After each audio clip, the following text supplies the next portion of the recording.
Hello and welcome back to the Fruit of Grisaia, Makina's route. In the last episode, Yuuji and the rest of the students at Mihammer Academy tried to make life as normal for Makina again after the bakery where she was working part-time burnt down. Yuuji then got a call about a special job at his workplace as Ichigaya, only to find out that he was sent to an assassination mission. An assassination mission where the target was Irisu Makina. On the way back he was trailed by a man from the company. And now we continue. The man who'd been sitting at my side, apparently finding the experience extremely awkward, removed himself from the train at the very first station stop. There wasn't any sign of someone taking his place afterward. On the whole, my return to Mishima Cape went off surprisingly smoothly, but yes, it's not quite that easy. There's an unfamiliar motorcycle parked along the street near the entrance to the shopping district.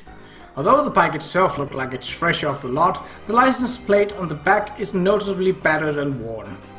Probably a special plate that's seen service on a number of vehicles over the years. Earning those paychecks, I see. Judging from the resources they committed to surveillance, the client must be pretty on edge. Speaking of that client of ours, there are several points I'm having a difficult time getting my head around here. First and foremost, why have they suddenly decided Makina needs to die at this point? Considering we're talking about someone connected enough to request a job from our company, it's hard to believe they couldn't have arranged something like this for a long time ago. Until now, Makina's enemies have been content to keep her stuffed away in a corner like a worthless employee too troublesome to fire. Even when she pokes her head out of the cage, they've limited themselves to warnings, however blunt. So what's prompted this casual change in policy to an outright assassination? I can't understand why this client's allowed Makina to live until now, why they've only now decided to kill her. Something must have changed. There must be some reason they can't afford to worry about appearances anymore. If I could only identify that reason, I have a feeling I might be able to devise some counter-strategies as well, but in the first place, who exactly is our enemy here? I think this is one question Makina herself wouldn't be able to answer, even if I were to explain the situation to her. Since they got Akasaka off its ass, we are talking about a group or individual with significant power on the global scale. Obviously, they're involved with the Irisu somehow, but the nation itself won't move its heavy buttocks for private interests. 3 stamps suggest the involvement of someone in the Pentagon, maybe a chef from the NSA. Whatever the exact details, this is without a doubt turning into a proxy war against an extremely problematic opponent. Ah, Kasami-san, welcome home. I'm glad to see you back so soon. Hey, Sachi. What's Makina up to? She recently polished off 3 pancakes or so as an afternoon snack, and is currently enjoying a post-prandial rest. Taking a siesta, huh? Yes, shall I wake her up? No, that's alright. Might as well let her sleep. Very well. Anything happened while I was gone? Now that you mention it, an envelope addressed to you was delivered fairly recently. A delivery for me? Yes, here you are. I instantly recognize the pea green envelope Sachi casually produces. It's the standard Asashi clean stationery. Who brought this over exactly? My name is written on the envelope, but there's no address or post office stamp. We generally don't make a policy of entrusting internal documents to a middleman like the Postal Service. Someone from the company must have brought it directly. I do apologize, but I didn't think to ask for the man's name. I believe he was most likely an employee from a motorcycle messenger service. Ah, I see. Motorbike messengers are right up there with taxi drivers as a popular side job at Ichigaya. The delivery man was almost certainly a co-worker of mine. Actually, come to think of it, I'm impressed you even got him to hand it over. Normally speaking, any internal document, let alone something you'd go out of your way to transport via sneakernet, would be designated direct delivery only. But here we are. Ah, yes. At first the gentleman was quite stubborn about being required to deliver this to the addressee in person. However, when I started, in that case, I won't move from this spot until you change your mind. After 15 minutes, he agreed to entrust it to me. Just a guess here, but I'm thinking that delivery man had been planning to wait for my return out by the main gate or something. Probably wasn't expecting to deal with an expressionless woman in full maid uniform standing readily at his side like a diminutive Buckingham Palace guard. The man might well have tried to be considerate, probably told Sachi, "It's fine, I'll take care of it," or asked, "Why don't you at least sit down?" This of course would have earned nothing but a curt "No thank you," as the perfectly stationary girl continued to bore into him with her steady, unblinking gaze. Well, that's pretty much just the way our Kamina Sachi's personality works, but well, I can understand how it might seem more than a little creepy to an outsider. Probably broke under the sheer psychological pressure, although only lasting 15 minutes is pretty damn pitiful any way you look at it. For some reason, the gentleman began scratching violently at his head with both hands. Then shouted, "Ah, fine, you want it that bad? Just take it," in an almost desperate tone of voice. Did I perhaps do something wrong? No, you're fine, Sachi. More importantly, was the man who delivered this envelope maybe riding a new-looking black motorcycle? Ah, yes, it was indeed a black motorcycle. An acquaintance of yours? Nah, that's not it. Just noticed this unfamiliar motorcycle stopped at the entrance to the shopping district, so I was wondering if it might have been him. I see, so he switched right over to surveillance after dropping off the documents to me. If the guy can get worn out by Sachi here, he's probably a pretty damn green new part-timer, but an observer with that kind of mobility is still somewhat troublesome. In any case, that envelope got to me in the end. Thanks, Sachi. Of course, I'm quite pleased to be of service. A delivery from the company right now almost certainly has something to do with the assassination we just discussed, but the envelope's strangely thick. From what Sachi told me, the messenger stopped by an hour and a half ago. At the time, I was still in JB's office. In other words, the woman could have handed these to me herself if she wanted to. So why go out of your way to use an employee to deliver them? I guess the simplest explanation would be they didn't want to hand over too much intelligence on the spot, in case I decided to refuse my orders. Well, no point speculating until I've at least taken a look at the contents. This is... The thick sheaf of A4 paper that emerges the envelope is covered in dense arrays of tiny characters, as if deliberately designed to crush the reader's willpower before they've even begun. There's only one person I know who goes around making reports this maliciously dense. JB, huh? The bundle of papers is as thick as one of those weekly manga tomes. As I begin preliminary flip through, skimming past lengthy sentences embodying JB's over-serious German personality, several bolded phrases quickly catch my eyes. The prosperity of the Irisu clan, light and shadow. Irisu Makina, birthed to the present day. Extra departmental order number 11847. Detailed plan. Well, shit.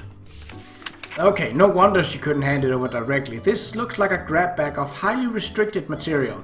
Even the people directly involved in organizing the job probably don't have access to such a comprehensive rundown of the facts. Some of the documents in this thing are clearly marked removal and copying strictly prohibited. As a whole, this is dangerously outside the range of what JB is permitted to spread around on her personal initiative. What the hell is that woman thinking? However, it's clear that the majority of the information I need is hiding in this bundle of paper. To be honest, it's about the best gift I could have hoped for right now. Why show me all of this? Just what do you expect me to do, JB? Putting that aside, it seems like it'll take 2-3 days just to read it all. Well, whatever. I'm a chronic insomniac anyway, so it shouldn't be hard to find the time. If nothing else, a decent sleep aid's always appreciated. I take out some oolong tea from the fridge and drink deeply and loudly straight from the bottle. For the first time since leaving JB's office, I feel halfway human again. With a deep sigh, I drop myself down onto the floor, then focus my attention on the first document of many.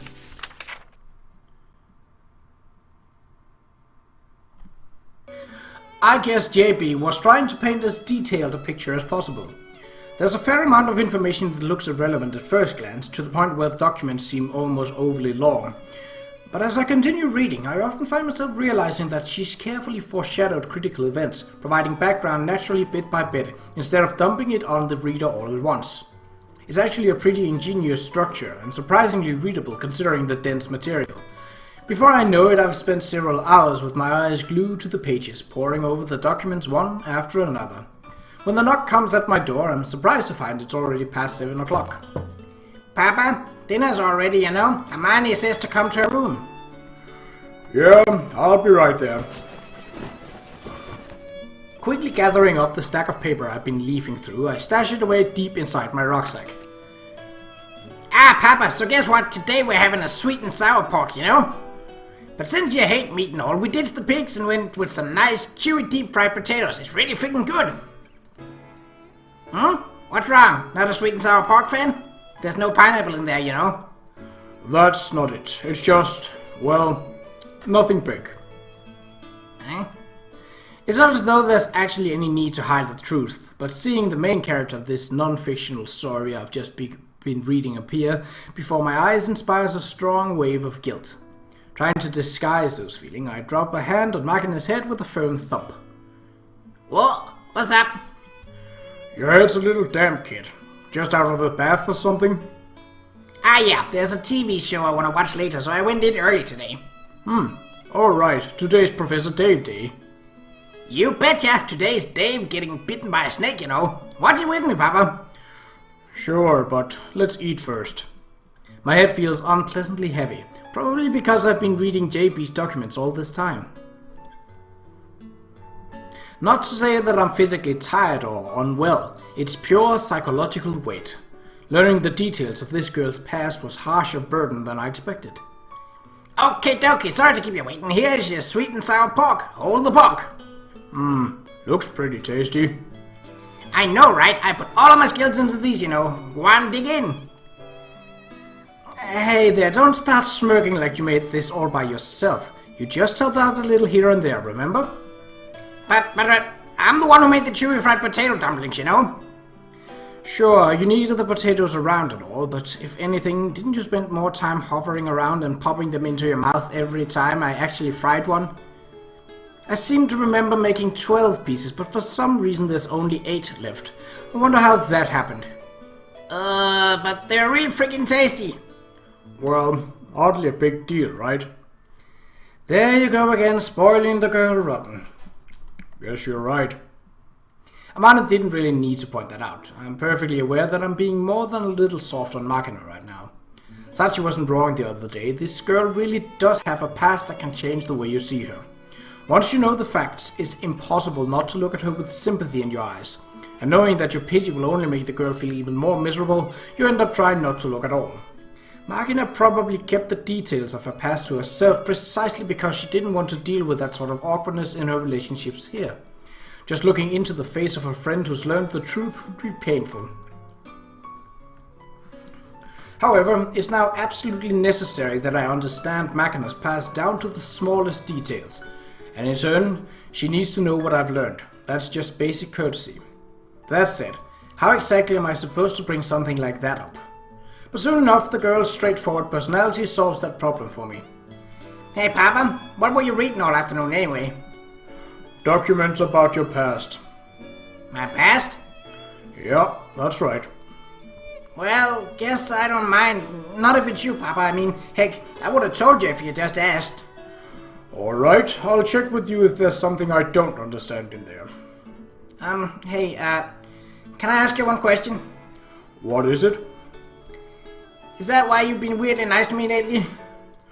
No, I think that's just a result of me sleeping with you. Men always treat women weirdly nice after they've made love for the first time. No kidding. Okay, then it's all good. Seriously? So hey, if I let you sleep with me again, will you get even nicer? I think not. If I spoil you any more than this, you'll go completely rotten in no time. Lame, man. Yourself, kid. Anyway, wasn't there something you wanted to watch on television? Whoa, indeed. Gotta watch my Dave. Okay then, Papa. Let me use your lap as a pillow. What? You want to watch lying down? Surely you're willing to spoil me that much, right? Proper posture is important when you're watching television. And you're just going to fall asleep if you lie down, aren't you? Come, let's not sweat the small stuff, okay? Yeah, here we go. Encamping on the sofa next to me with the confident pushiness of a girl disinclined to take no for an answer, Makina drops her head casually onto my lap, then flips on the TV with the remote in her hand. I do feel like I might be getting a little too soft on the girl at this point, but I can't really bring myself to object too strongly. Probably more evidence of the effect reading those documents had on me. Professor Dave's Amazing Animals. Hey there, kids. Everybody doing well? Your weekly dose of amazing animals is coming right up.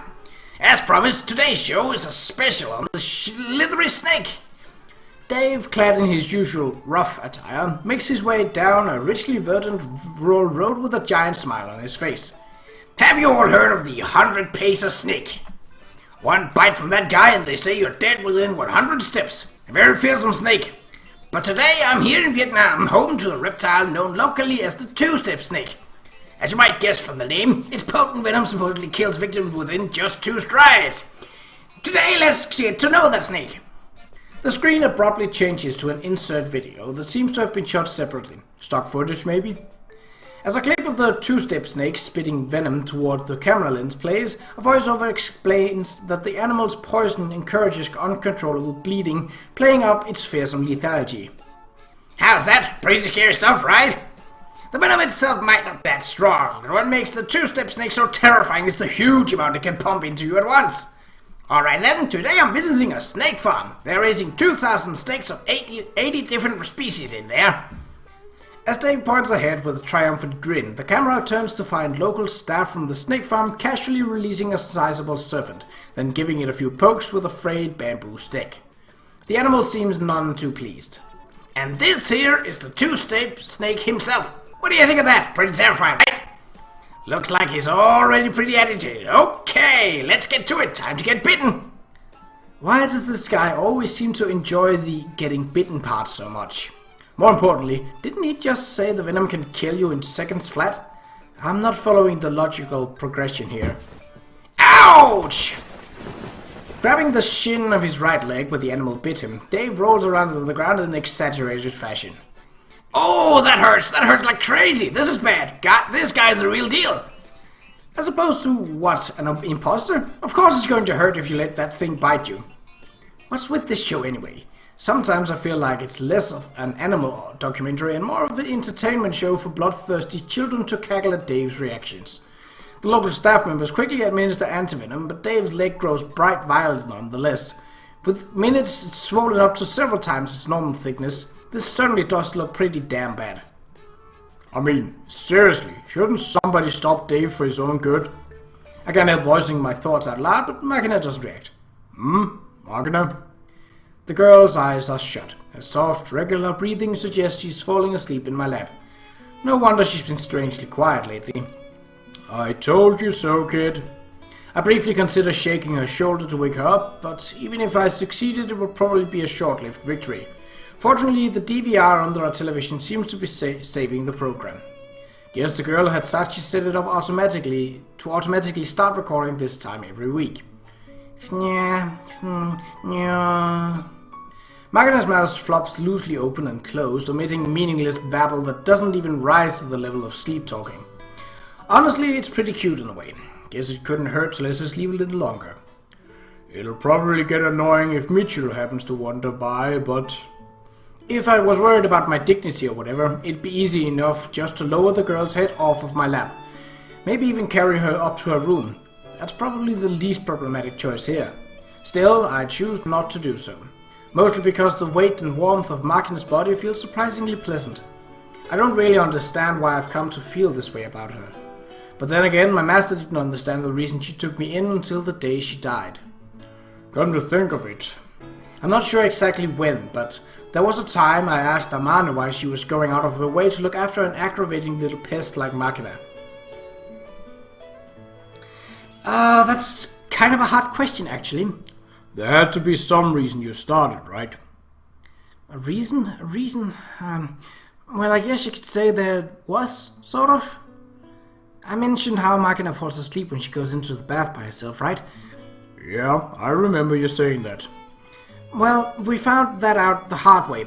Not long after she transferred into the school, the girl nodded off in there and ended up nearly drowning. So I started to go in with her, but when I started taking baths with Makina, I noticed something that surprised me a little. Like what? The girl had this totally weird way of wringing out her towel, like she just rolled it up into a little ball, then squeezed it really hard between her hands. Normally you just fold a bath towel over twice and twist it to get the water out, right? The girl didn't know how to do that. When I saw that, I started thinking, what kind of a life has this girl been living up until now? Didn't she have anyone to teach her this before? That sort of thing. And I guess I got this idea in my head that teaching her that stuff might be my job now. That's when I started looking after Makina, I think. So I guess it'd be the spark, if anything was. That smaller thing? I mean, I'm not saying that's all it was. A bunch of little things like that sort of piled up before I knew it. But it's not like I backed into the job reluctantly, you know? It wasn't just inertia. I mean, sure, I did kind of think Makina was a pain in the butt at first, but I kept spending all this time with her, piling up all those normal, small, everyday moments, and one day it just came to me. Oh, I get it. I love this kid. Well, Makina and I are both girls, so I don't think it's a romantic feeling or anything, but it's true. One day, completely out of the blue, I realized that I really cared about her. And once I admitted that to myself, everything got nice and simple, you know? Didn't have to wonder about why I was bothering to do all this stuff for her. I see. Falling in love with someone without even realizing it is... Falling in love without even realizing it isn't rare at all. Might as well just admit it, Yuuji. You've already fallen in love with me, yes? Tee-hee-hee. Okay, now you lost me, and spare me the tee-hee-hee, woman. You can fall in love with someone without even realizing it. Until you notice the simple truth, it's impossible to come to terms with your own emotions. The question, is this really how it should be, rolls around in your head over and over.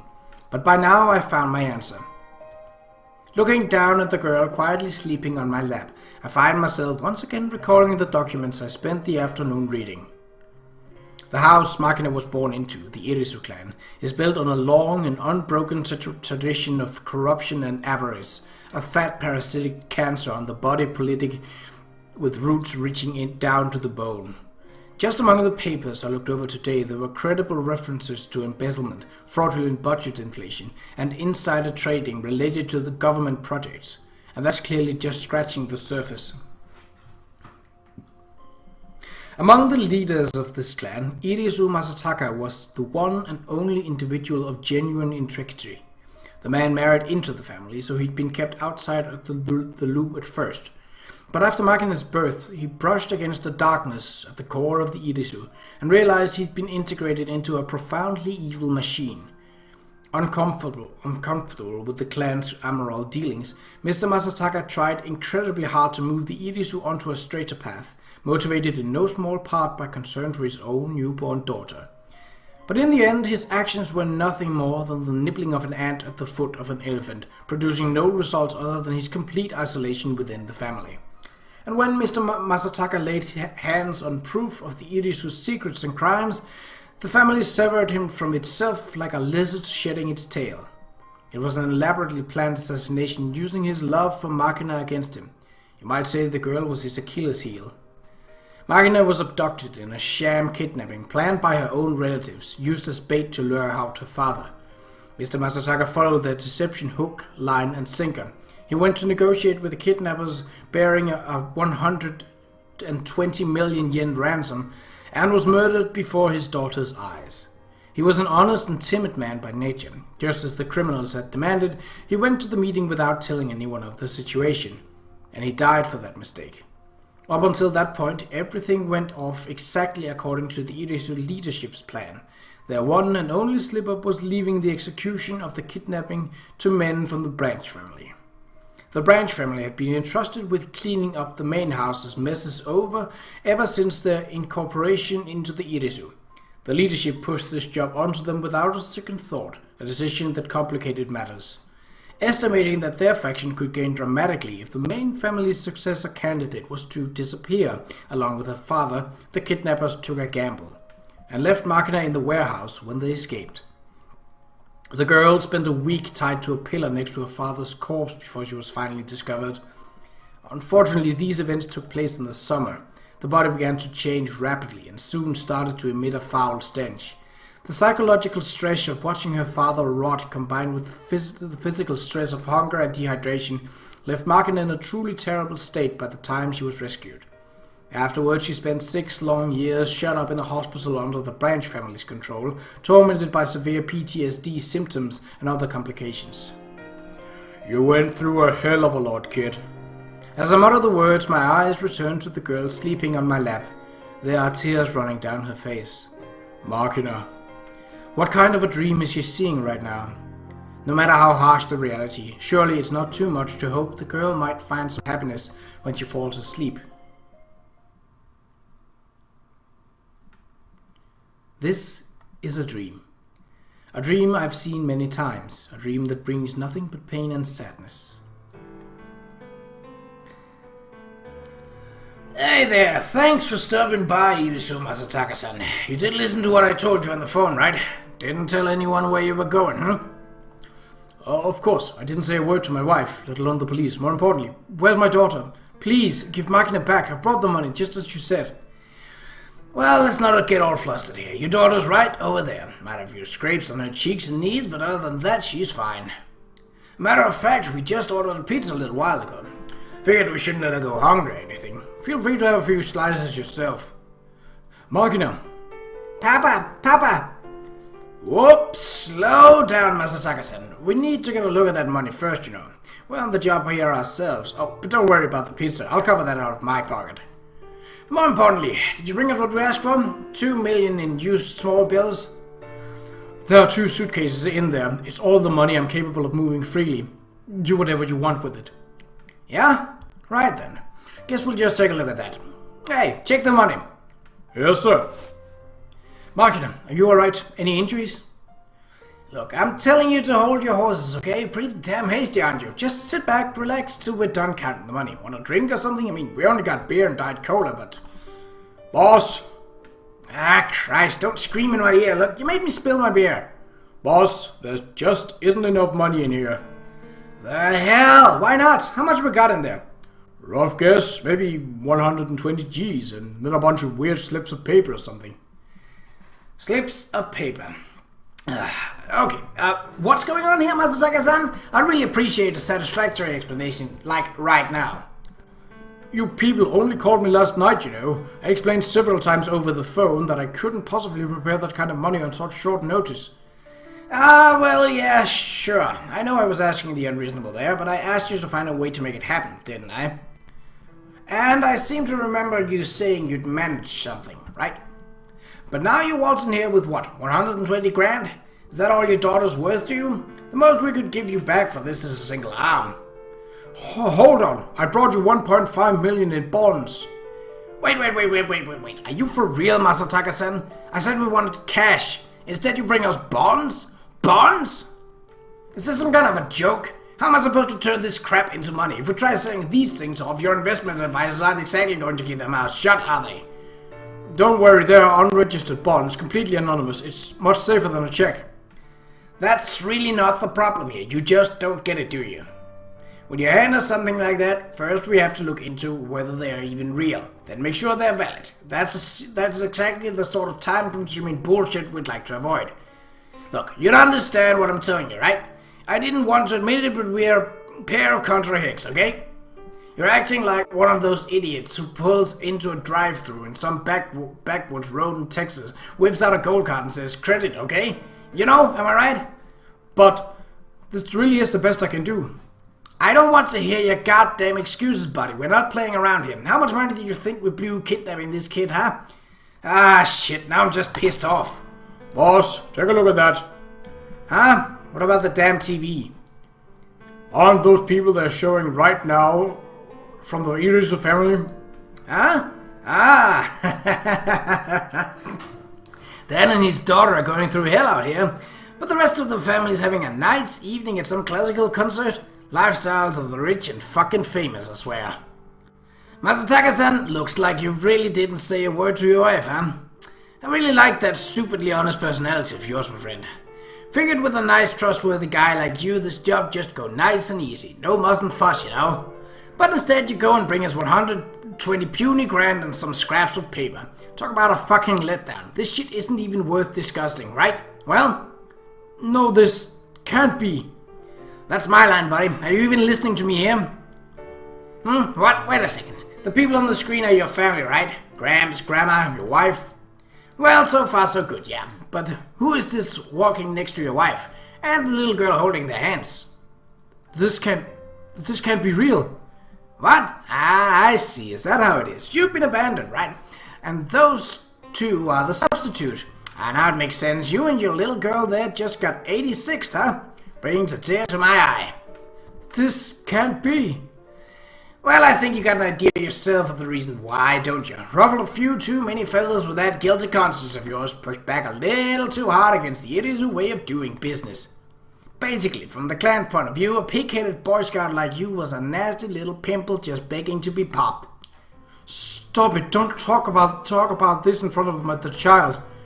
Come on, no big deal, right? Since it's come to this, how about you just let me have that evidence of corruption you supposedly got your hands on?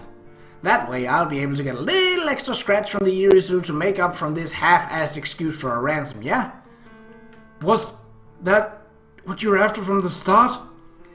Well, I gotta admit we considered it beforehand, but if you had given us the money we asked for, it wouldn't have been necessary, you know? How about it? Want to hand over that evidence or whatever to me?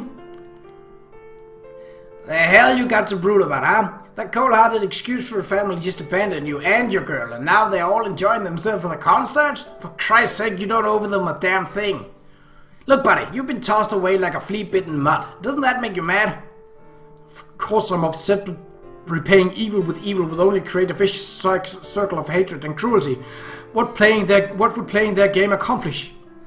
Very admirable, honestly. I'm amazed a noble soul like you managed to stick around in the Irisu as long as you did. Say whatever you want. In any case, I've given you all the money I can, and now I want my daughter back. Figures. Yeah, I guess it figures. Knowing you, I sort of guessed you would say that. Well, in other words, when you couldn't come up with the money, I suppose your fate was pretty much sealed. Papa, look out behind! Oh. No, Papa! Such an idiot. Really now, you're a true idiot. A completely hopeless idiot. Papa! Papa! This little lady here is a Makina has a sister of the same age, so, you know, your family isn't hard up for replacement. Wasn't any reason to pay some ridiculously high ransom for the kid. Hell, some people might have been better off without her around. Listen, Masataka-san, it's not like I'm doing this because I enjoy it, you know? If anything, I'm damn upset it turned out this way. Pulling the trigger like this makes me sick to my goddamn stomach. This here is truly a shitty job. But you can't just go pushing all the unpleasant work onto your subordinates, right? So I'm stepping up and taking care of things with my own hands. But I got to say, you are one sorry excuse for a father. Listen up, okay? Hard as it might be to believe, I was actually more or less playing it fair here. If you'd showed up with 2 million we asked for and paid the damn ransom in full, we'd take the money and such, much appreciated, and left this place smiling. Maybe dropped into some nice little bar with a charming lady behind the counter, had herself a modest little celebration, you know? But what do we get instead? You only managed to scrape together 120 grand for your cute little daughter. Not nearly enough. On top of it all, when I tried to compromise for that evidence of yours, you actually turned me down? What the hell do you expect me to do, Masataka-san? What kind of a father are you? If you love your daughter enough to walk in here like an idiot, then get the damn money even if you have to steal and cheat and lie. This is just pathetic. I'm so miserable I think I'm gonna cry. Ah, shit, I'm out of bullets. Hey, more bullets! Boss, I think we should just... What? You saying something? I can't hear so good, thanks to the gun. Speak up, a little numbnuts. Boss, let's just leave it at that. We should really get moving. Ah, idiot, don't fucking scream. Makina.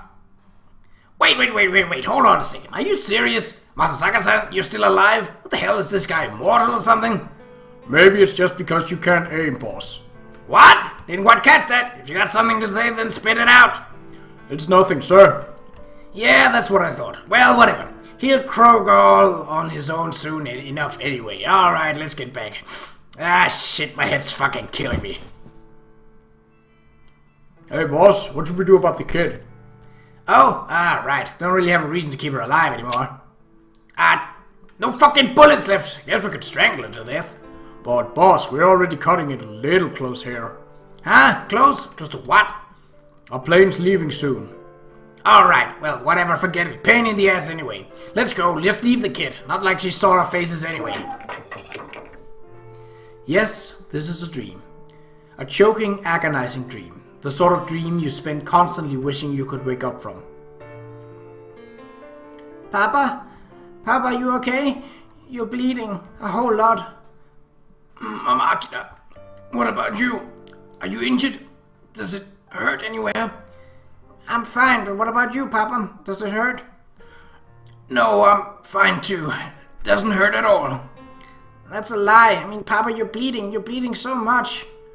No, it's true. It doesn't hurt at all. Even though I'm bleeding so much. Mysterious is I'm not in any pain. I'm sorry, Papa. You got hurt because you were protecting me, right?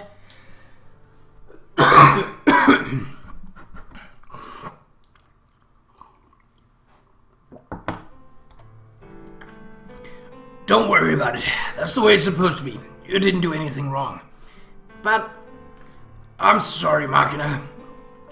Papa, why are you apologizing? If you hadn't been born as my daughter, you never would have had to go through this. I really am sorry. Don't apologize, Papa. It's weird. Why would you say sorry for something like that? I want to untie those ropes and get you free, but I can't move my fingers that well. Papa? I'm sorry. Papa, what's wrong? Makina, would you mind talking to me about something? I want to hear your voice. You want me to talk? About what? Anything's fine. A funny story would be nice right about now. This is kind of sudden. I can't really think of anything. That's right. Guess it's the man job to break the ice. Papa, are you laughing? Yeah, that's right. Why? Doesn't it hurt? I said I'm fine, didn't I? It doesn't hurt at all. I can't feel a thing. Look, I'm smiling, aren't I? Yeah, you're smiling, so you must be okay, right? Of course. Have I ever lied to you? Come on, you lie to me all the time. You promised we'd celebrate my birthday together this year, but you got so busy at work you didn't even come home. I see. Is that right? Jeez, what's so funny?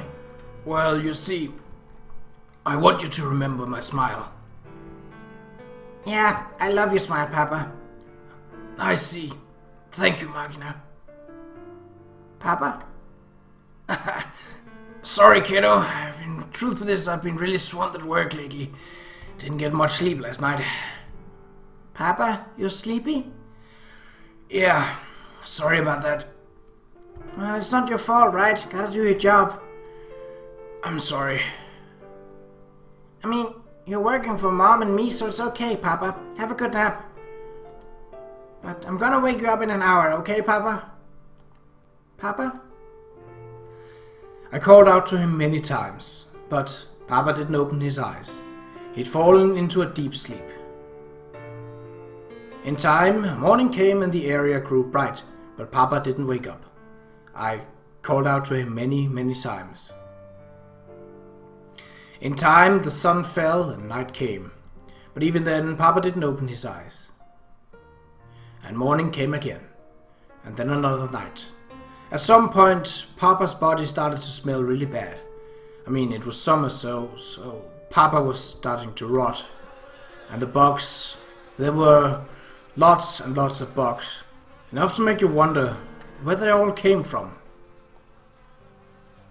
Hey, Papa, did you die? You said you were fine, didn't you? Papa tricked me again. He said he was just fine, but he died. Hey, can you believe that? Who'd tell a lie like that? Unbelievable. I couldn't believe it. And so I talked to Papa many, many times. Papa was supposed to buy me a puppy for my birthday. He promised we'd go to the beach together once he got some time off from work this summer. He promised we'd play with fireworks together at night. Papa said he'd always dreamed about teaching his child to ride a bike. I've been looking forward to that for so long, so I kept talking to Papa, on and on, but eventually I ran out of words. I said everything there was to say, so I just looked quietly down at Papa's corpse. I'd already talked enough for a lifetime. It didn't feel like there was any need to keep going. So I spoke one final sentence, deciding it would be my last. Papa, you liar. I don't know if the words Makina just spoke were directed at me or her real father. But either way, they startled me, conscious as I am of hiding things from her. Watching the girl sniffle miserably in my lap, I can feel my own mood sinking. It's not like me to get pulled along by emotions of others. Have I gotten weaker? The thought's unpleasant, disturbing even. It's like I've bitten into something and felt my teeth rattle loosely in my skull. The animal variety show on television, having reached the serious second half of the program, begins to broadcast the story of a wolf raising its children. Even among the many species of the animal kingdom, the creatures known as wolves stand out for their strong devotion to family. Wounded and bloody, the wolf on the screen fights to protect its children. No matter how many times it's knocked down, the animal keeps standing up again. I see. Weaker isn't the right word, is it? Papa. Makina reaches out reflexively as requesting help. I take her hand and squeeze it firmly. I'm right here, Makina. When we're like this, I can almost fool myself into believing I've become a good person.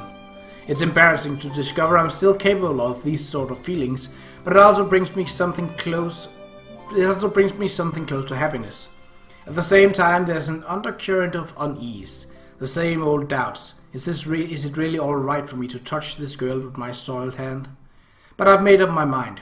If this girl reaches out for help, I'll take her hand. I'll hold on as long as I can. And if I should falter, I'll let go and fall alone. Makina's hand, grasped tightly in mine, feels a little lighter than it did before. And that's where we'll end this episode. So that was dark. And it's probably not going to get any better. So yeah, but that's all for next time. So until then, take care.